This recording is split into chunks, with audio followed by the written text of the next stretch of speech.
Second type आता है हमारा कनेक्टिव टिश्यूज का। कनेक्टिव टिश्यूज क्या करते हैं? कनेक्टिव टिश्यूज बॉडी के डिफरेंट डिफरेंट पार्ट्स को कनेक्ट करते हैं। कैसे कनेक्ट करते हैं? जैसे कि हमारा ब्लड एग्जांपल लेते हैं। अब ब्लड में क्या होता है? ब्लड हमारी पूरी बॉडी में सर्कुलेट करता है, ठीक है। मैंने कोई भी चीज ब्लड के अंदर डाल दी तो मतलब वो चीज पूरी बॉडी तक जा सकती है, बॉडी के किसी भी पार्ट तक जा सकती है। अब क्या जाता है, हमने एयर ली अपने अंदर और एयर से हम क्या ले रहे हैं? एयर में हम ऑक्सीजन लेते हैं, क्योंकि हमारी हर सेल को काम करने के लिए ऑक्सीजन की जरूरत होती है। तो ऑक्सीजन हमने लंग्स में ली और लंग्स के थ्रू क्या करती है? वही ऑक्सीजन पूरी बॉडी में जाती है ब्लड में मिक्स होकर के। अब ब्लड क्या कर रहा है? एक जगह से सामान को दूसरी जगह लेकर के जा रहा है, एक बॉडी पार्ट से दूसरे बॉडी पार्ट को कनेक्ट कर रहा है। इसी तरीके से बहुत सारी चीजें जैसे कि कार्बन डाइऑक्साइड, हमारे हार्मोन्स, वेस्ट मटेरियल, और जैसे कि यूरिया होता है हमारा, ठीक है, ये सब भी ब्लड में ही सर्कुलेट करते हैं। अब ये क्या करते हैं? अब इन कनेक्टिव टिश्यूज की क्या खासियत होती है? जो कनेक्टिव टिश्यूज होते हैं इनमें बहुत सारा मैट्रिक्स मिलता है। मैट्रिक्स क्या होता है? मैट्रिक्स वो सब्सटेंस होता है जिसमें सेल्स रखी हुई होती हैं, ठीक है। जैसे कि हमने साइटोप्लाज्म देखा था। साइटोप्लाज्म क्या था? लिक्विड पार्ट था जिसके अंदर बहुत सारे सेल ऑर्गेनल्स डूबे हुए थे।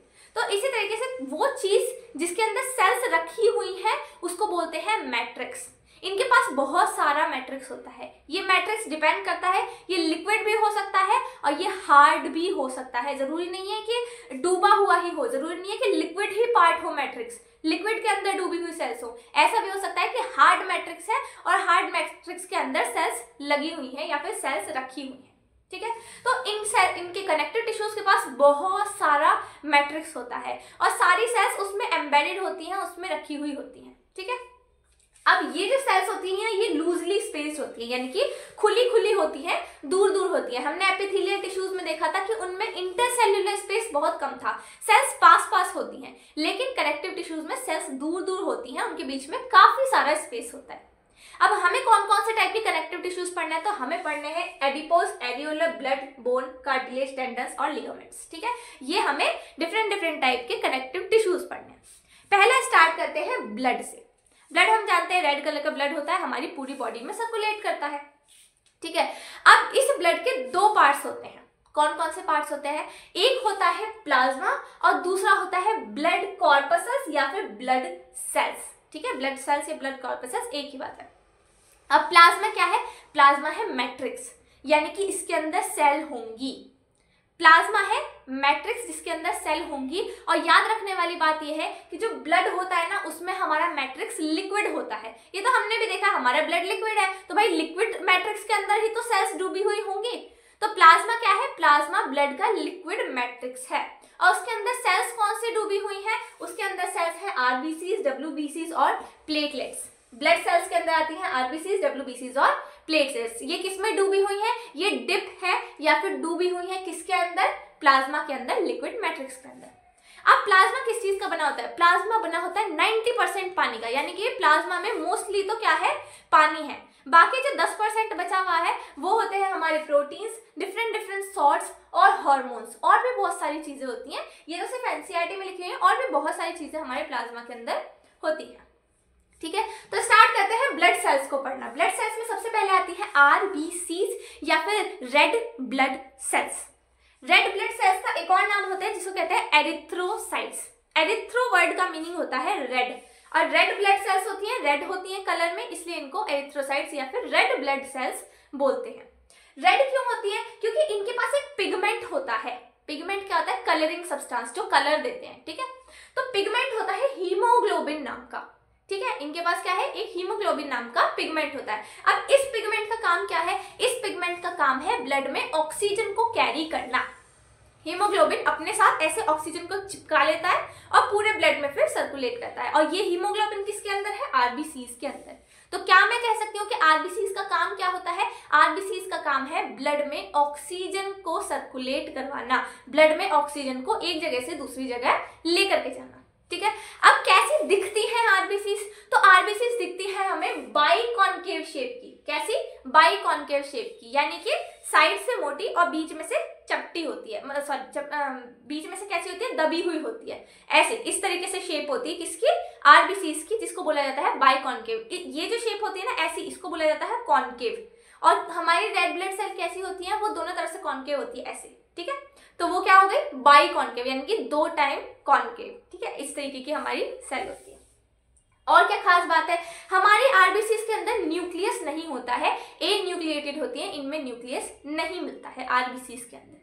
ठीक है, ये थी बात आरबीसीज के बारे में। अब दूसरी बात आती है डब्ल्यूबीसीज या फिर व्हाइट ब्लड सेल्स। इनका दूसरा नाम क्या है, इनका दूसरा नाम है ल्यूकोसाइट। और ल्यूकोसाइट आप याद करिए, ल्यूकोप्लास्ट जब मैंने पढ़ाए थे ना आपको, तो मैंने बताया था ल्यूको का वर्ड मीनिंग होता है व्हाइट, तो ये व्हाइट ब्लड सेल्स है, और ल्यूको का मतलब क्या होता है, व्हाइट, यानी कि ल्यूकोसाइट्स का मतलब भी व्हाइट सेल्स से ही निकलता है। व्हाइट ब्लड सेल्स का दूसरा नाम ल्यूकोसाइट्स होता है। अब इनका काम क्या है, इनका काम है बॉडी के डिफेंस मैकेनिज्म को बनाना। हमारी बॉडी बहुत सारी बीमारियों से लड़ती है, पता नहीं कौन कौन से हमारे अंदर क्या आते रहते हैं, कोई भी बैक्टीरिया आ गया, कोई भी ऐसा ऑर्गेनिज्म आ गया जो हमें बीमार कर सकता है, तो उनसे लड़ता कौन है, हमारी बॉडी में एक इम्यून सिस्टम होता है, एक डिफेंस सिस्टम होता है। उस डिफेंस सिस्टम का पार्ट होती है हमारी आरबीसीज, यानी कि हमें बीमारियों से बचाने का काम कौन करती हैं, डब्ल्यूबीसीज, सॉरी आरबीसीज बोल दिया था शायद मैंने, डब्ल्यूबीसीज व्हाइट ब्लड सेल्स क्या करती हैं, हमारी बॉडी में हमें बीमारियों से बचाती हैं, इम्यून सिस्टम को, डिफेंस सिस्टम को बनाती हैं। बात समझ में? अब उसके बाद क्या है, इसमें है ना, आप देखेंगे डब्ल्यूबीसीज में, अगर आप देखेंगे एनसीईआरटी के साइड में ना आपको डायग्राम दे रखे हैं। ठीक है, और डायग्राम में आरबीसीज के डिफरेंट डिफरेंट टाइप्स के डायग्राम दिखा रखे हैं, उसमें कोई एक्सप्लेनेशन नहीं है, लेकिन इसके क्या दिखा रखे हैं, टाइप्स दिखा रखे हैं। और टाइप्स में है न्यूट्रोफिल, बेसोफिल, इयोसिनोफिल्स, मोनोसाइट्स और लिम्फोसाइट्स। ये सब क्या है, ये डब्ल्यूबीसीज के टाइप्स होते हैं। आपके में कोई एक्सप्लेनेशन नहीं है, अगर आपके स्कूल में कराया तो आप इनको याद रखें, नहीं तो इन्हें याद रखने की जरूरत नहीं है, क्योंकि ये 9th लेवल का नहीं है, ये आप बाद की क्लासेस में पढ़ेंगे। ठीक है, अब इसके बाद आती है तीसरी ब्लड सेल्स, जिनको हम बोलते हैं प्लेटलेट्स। इसका भी नाम एनसीईआरटी में नहीं गिवन है, लेकिन आप याद रख सकते हैं, जिसको बोलते हैं थ्रोम्बोसाइट्स। अब इनको थ्रोम्बोसाइट्स इसलिए बोलते हैं क्योंकि इनके अंदर थ्रोम्बिन नाम का क्या मिलता है, एक प्रोटीन मिलता है।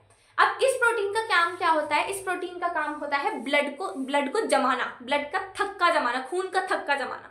अब ब्लड को जमाना कब है भाई, जब आपके चोट लग जाती है, तो ऐसा थोड़ी ना कि चोट लगी और खून बहता ही रहता है, कुछ टाइम बाद क्या होता है, खून बहना बंद हो जाता है, यानी कि ब्लड की क्लॉटिंग हो जाती है, वहां पे खून का थक्का जम जाता है। तो वो जो ब्लड क्लॉट हो रहा है ना, वो ब्लड क्लॉटिंग किस वजह से हो रही है, प्लेटलेट्स की वजह से। ठीक है, तो थ्रोम्बोसाइट्स या फिर प्लेटलेट्स की वजह से जब हमें कोई इंजरी होती है तो उसमें ब्लड की क्लॉटिंग हो जाती है। ठीक है, ये सब था हमारे ब्लड के बारे में।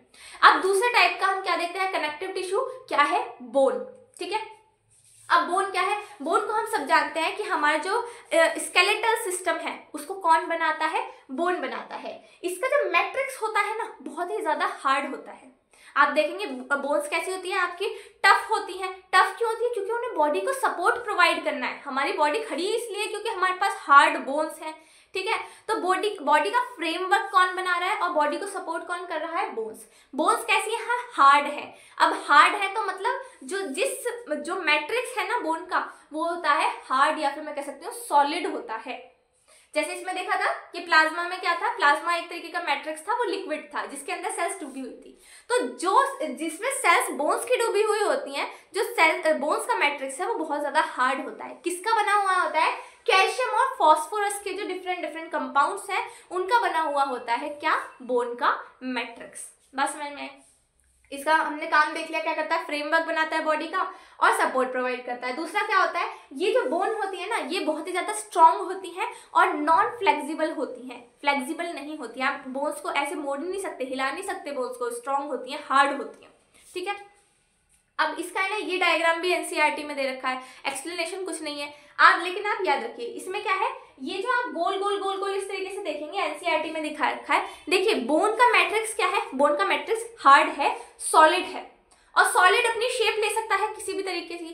तो इसीलिए जो हमारा बोन का मैट्रिक्स होता है ना, वो सर्कुलर रिंग्स की फॉर्म में होता है, यानी कि ऐसे नहीं है कि फैला हुआ है, सर्कुलर रिंग्स की फॉर्म में बोन्स का मैट्रिक्स होता है। ठीक है, और ये जो मैट्रिक्स होता है ना, इसके बीच में कुछ कुछ ट्यूब्स होती है, कुछ कुछ खाली जगह होती है। ये रिंग है, एक रिंग, दो रिंग, तीन रिंग, अंदर क्या है, अंदर एक ट्यूब मिलेगी खाली सी, क्या मिलेगी, ट्यूब मिलेगी। उस ट्यूब को बोला जाता है हेवर्जन कैनाल। क्या बोला जाता है, हेवर्जन कैनाल।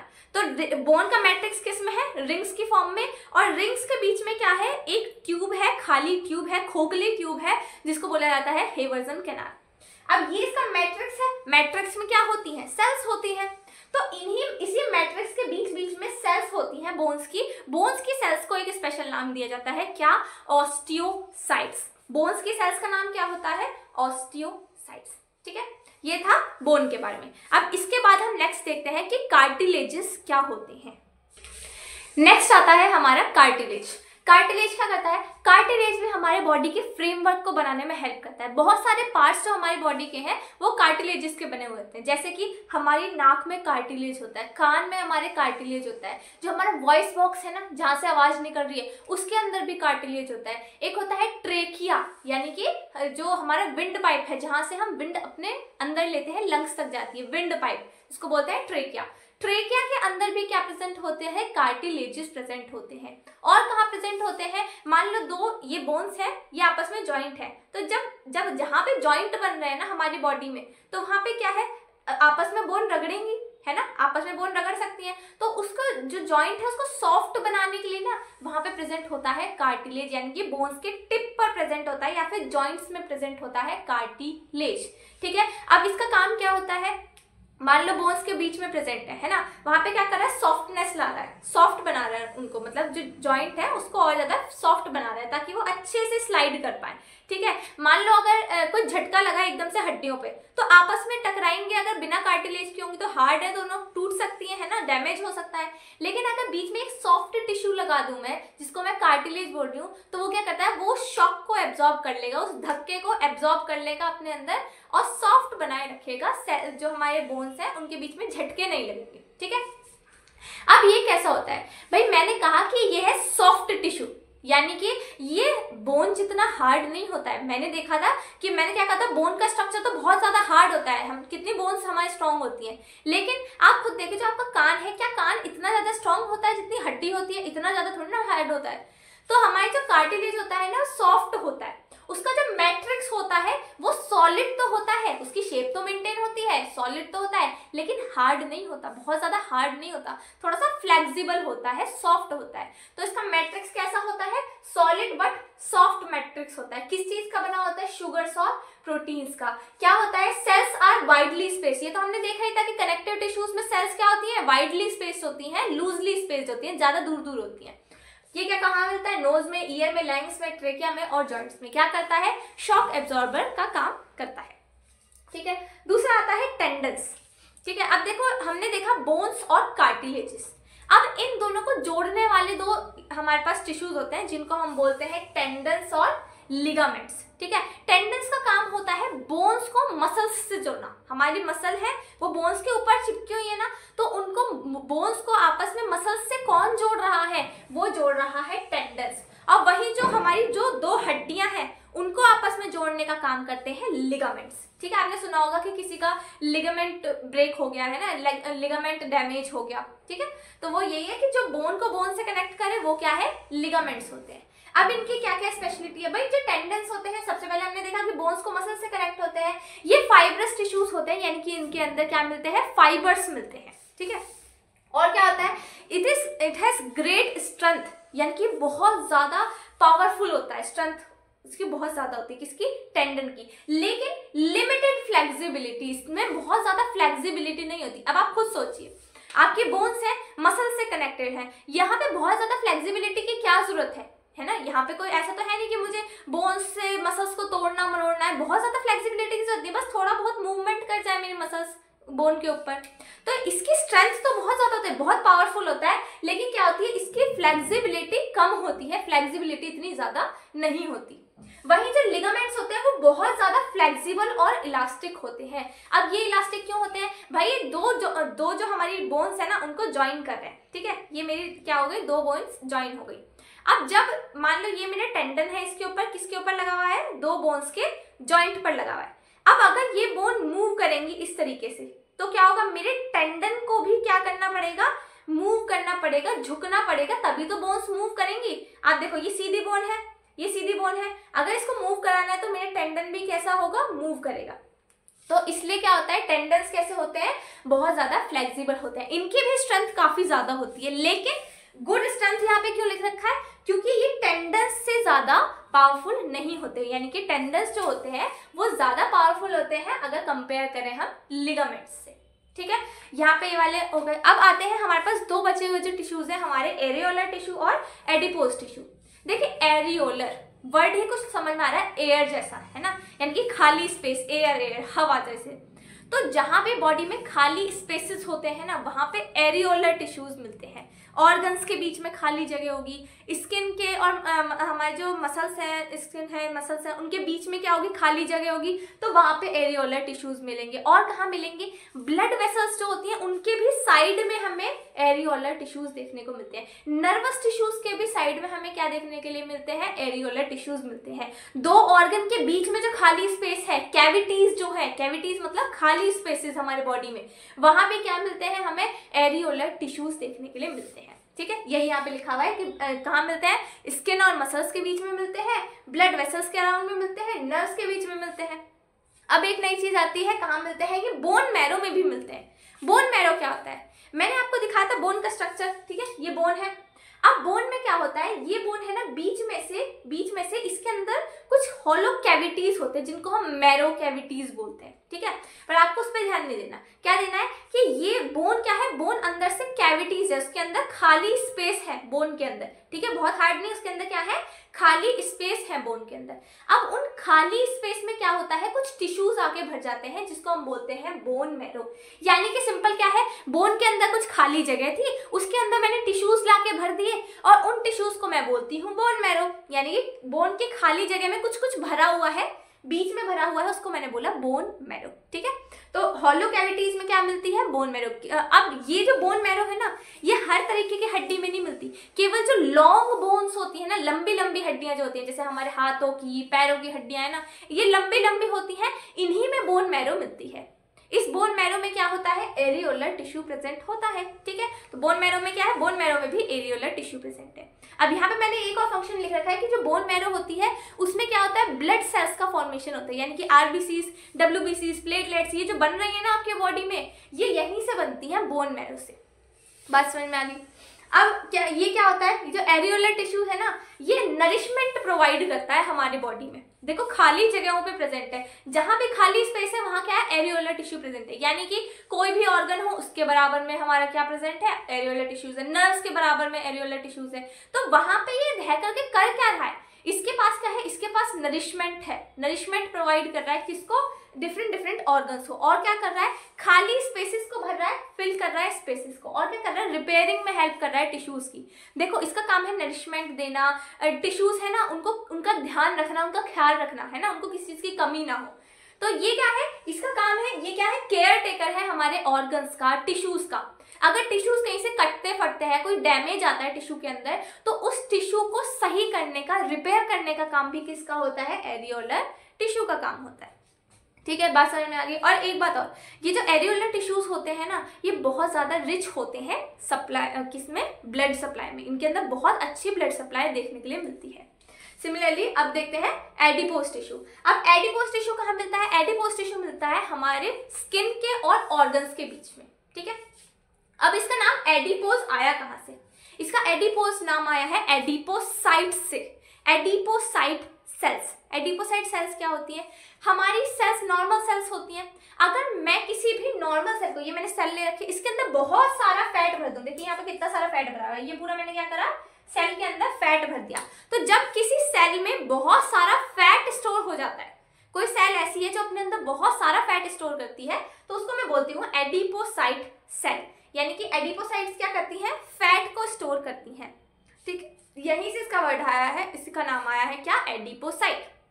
अब ये जो फैट है, इस फैट का काम क्या है, देखो हमारी बॉडी में फैट क्या काम कर रहा है, फैट हमारी बॉडी को सॉफ्ट बना रहा है। जिसमें जितना ज्यादा फैट होगा वो उतना ज्यादा सॉफ्ट होगा, और जो जितना ज्यादा सॉफ्ट होगा, वही जैसे कार्टिलेज क्या कर रहा था, सॉफ्ट होकर के शॉक को एब्जॉर्ब कर रहा था ना, इसी तरीके से ये भी क्या करता है, शॉक एब्जॉर्बर होता है, ऑर्गन्स को प्रोटेक्शन देता है, साइड में शॉक एब्जॉर्बर का काम करता है। जैसे आप कोई भी सामान लाते हैं नया, तो साइड में थर्माकोल लगा देते हैं ना, ताकि उस पर क्या पड़े, प्रेशर ना पड़े, वो टूटे ना, है ना। इसी तरीके से हमारे ऑर्गन्स के साइड में क्या प्रेजेंट होता है, ये प्रेजेंट होता है एडिपोज टिश्यू, फैट प्रेजेंट होता है, ताकि उन पे कोई झटका ना लगे, उनको कोई डैमेज ना हो।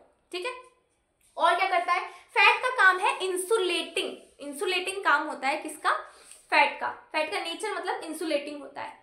इंसुलेटिंग का मतलब होता है जो अपने आर पार हीट को ना ट्रांसफर होने दे। अब कैसे? हमारी बॉडी है, हमारी बॉडी का एक कांस्टेंट टेम्परेचर होता है ना। हमारी बॉडी का टेम्परेचर कैसा रहता है? कांस्टेंट रहता है। 98 डिग्री फ़ारेनहाइट है तो वही रहता है। अब ये क्यों मेंटेन हुआ है? क्योंकि हमारी जो बॉडी है ना वो अपने जो टेम्परेचर है, अपनी जो हीट है बॉडी की, उसको बॉडी से बाहर नहीं जाने दे रही इन्वायरमेंट में। तो हमारी बॉडी में क्या है? एक इंसुलेटिंग सिस्टम है, यानी कि हमारी बॉडी की हीट बॉडी के अंदर ही रहती है, इंसुलेटेड बॉडी होती है हमारी। तो उस जो हमारा टेम्परेचर है, जो हमारा हीट है, उसको मेंटेन करने में कौन हेल्प करता है? फैट करता है। यानी कि फैट एक इंसुलेटर की तरह काम कर रहा है, जो हीट को बॉडी से बाहर नहीं जाने देता। ये बात समझ में आ गई? तो यहाँ पे हमारे कनेक्टिव टिश्यूज खत्म होते हैं। अब नेक्स्ट टाइप के टिश्यूज हम पढ़ते हैं।